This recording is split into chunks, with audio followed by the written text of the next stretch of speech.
অসমৰ মুখ্যমন্ত্ৰী ডক্টৰ হিমন্ত বিশ্ব শৰ্মা ডাঙৰীয়াই প্ৰত্যেক দিনাই মিয়া মুছলমানৰ কেনেকে অত্যাচাৰ কৰিব পাৰি নিশেষ কৰিব পাৰি তাৰ কাৰণে পৰিকল্পনা ৰচি থাকে দেখিবলৈ পাইছো যোৱাকালিও তেওঁ বিভিন্ন সংবাদ মাধ্যমৰ আগত তেওঁ কৈছে যে অসমৰ মিয়া মুছলমানক তেওঁ অত্যাচাৰ কৰিয়ে থাকিব তেওঁ উচ্ছেদ কৰিয়ে থাকিব মুখ্যমন্ত্ৰী ডাঙৰীয়া মিয়া মুছলমানসকল মানুহ নহয় নেকি মিয়া মুছলমানসকল ভাৰতৰ সন্তান নহয় নেকি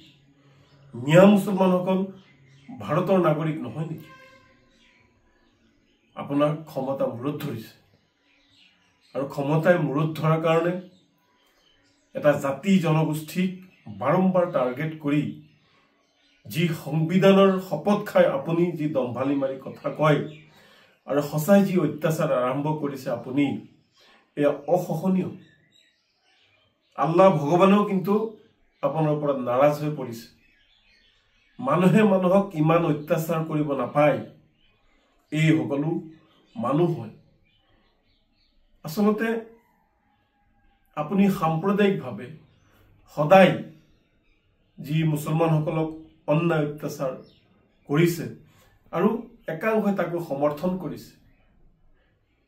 বৰ দুৰ্ভাগ্যৰ কথা যে মানুহক অসমত মানুহক মানুহে বৰকৈ অত্যাচাৰ কৰি আছে ঘৰ ভাঙি আছে থাকিবলৈ জেগা নাই খাবলৈ অন্ন নাই পিন্ধিবলৈ বস্ত্ৰ নাই আপুনি এনেকুৱা কৰি দিছে আপোনাৰ যদি সঁচাকৈ মিয়া মুছলমানসকলক অত্যাচাৰ কৰি যদি আপুনি ইমানে আত্মসন্তুষ্টি পায় ইমানেই আপুনি আনন্দ পায় তেতিয়াহ'লে অসমৰ সমূহ মিয়াক এক কৰি আপুনি নিশেষ কৰি দিয়ক আপুনি শেষ কৰি দিয়ক আপুনি একেবাৰে আত্মসন্তুষ্টি লৈ থাকক প্ৰতিদিনে দুদিন পিছে পিছে কেইদিন পিছে পিছে আপুনি ইমান কষ্ট দিব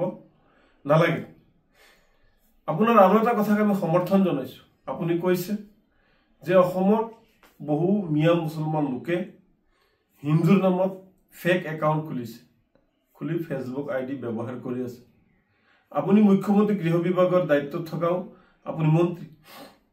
আপোনাক আমি দাবী জনাইছো যে এই কোনোবা যদি ফেক একাউণ্ট খুলিছে তেওঁলোকক গ্ৰেপ্তাৰ কৰি আনক তেওঁলোকক চুচৰাই আনি আইনী ব্যৱস্থা লওক আমি ইয়াকো ক'ব বিচাৰো যে অসমত কোনো ধৰণৰ সাম্প্ৰদায়িক ৰাজনীতিটো হ'ব নালাগে আমি জুবিনদাৰ দেশৰ মানুহ জুবিন যোগৰ মানুহ আমি মানুহে মানুহক মৰম কৰিব লাগে সন্মান কৰিব লাগে মানুহে মানুহৰ ভাল চিন্তাটো কৰিব লাগে সাম্প্ৰদায়িক ৰাজনীতি অসমৰ পৰা নিশেষ হ'ব লাগে অসমত মুছলমানসকলৰ কোনো ৰাজনৈতিক দলৰ দৰকাৰ নাই এটা ৰাজনৈতিক দলে মুছলমান মানুহক লৈ সাম্প্ৰদায়িক ৰাজনীতি কৰি আছে মুছলমান মানুহসকলে যিমানে সাম্প্ৰদায়িক ৰাজনীতি কৰিব তেতিয়া বেলেগেও তেনেকুৱা সাম্প্ৰদায়িক ৰাজনীতি কৰিব গতিকে সেই ৰাজনৈতিক দলটোক বন্ধ কৰাৰ কাৰণে মই অনুৰোধ জনাইছো অসমত কোনো ধৰণৰ মুছলমান সাম্প্ৰদায়িক ৰাজনৈতিক দলৰ কোনো ধৰণৰ প্ৰয়োজন নাই আসলতে এই যিটো উচ্ছেদ এই উচ্ছেদটো মুখ্যমন্ত্ৰী হিমন্ত বিশ্ব শৰ্মা ডাঙৰীয়া যিমানে জগৰীয়া সেই ক্ষেত্ৰত তেওঁক সমৰ্থন কৰা তেওঁৰ সহকাৰী দল সহযোগী দল বিপিএফৰ মুৰব্বী হাগ্ৰামা মহিলাৰী ডাঙৰীয়া অসম গণ পৰিষদৰ সভাপতি অতুল বৰাও সেই একে সমানে দায়ী তেওঁলোককো আমি অনুৰোধ জনাম যে আপোনালোক দুয়োজন নেতাই মুখ্যমন্ত্ৰী ডাঙৰীয়াৰ লগত বহি কেনেকে এই উচ্ছেদ বন্ধ কৰিব পাৰি কেনেকে মানুহৰ ওপৰত অন্যায় অত্যাচাৰ বন্ধ কৰি সকলো মিলিজুলি সাতাম পুৰুষীয়া ভাতৃত্ববোধ বজাই ৰাখি এখন সুন্দৰ অসম গঢ়িব পাৰি এক শ্ৰেষ্ঠতম ৰাজ্য হিচাপে গঢ় দিব পাৰি তাৰ কাৰণে আপোনালোকে আলোচনা কৰিব লাগে এইবোৰ উচ্ছেদ বন্ধ কৰি থাকিলে বন্ধ কৰিব পাৰিলে আমাৰ উন্নয়ন হ'ব এইটো এটা ৰাজনৈতিক কাৰণত উচ্ছেদ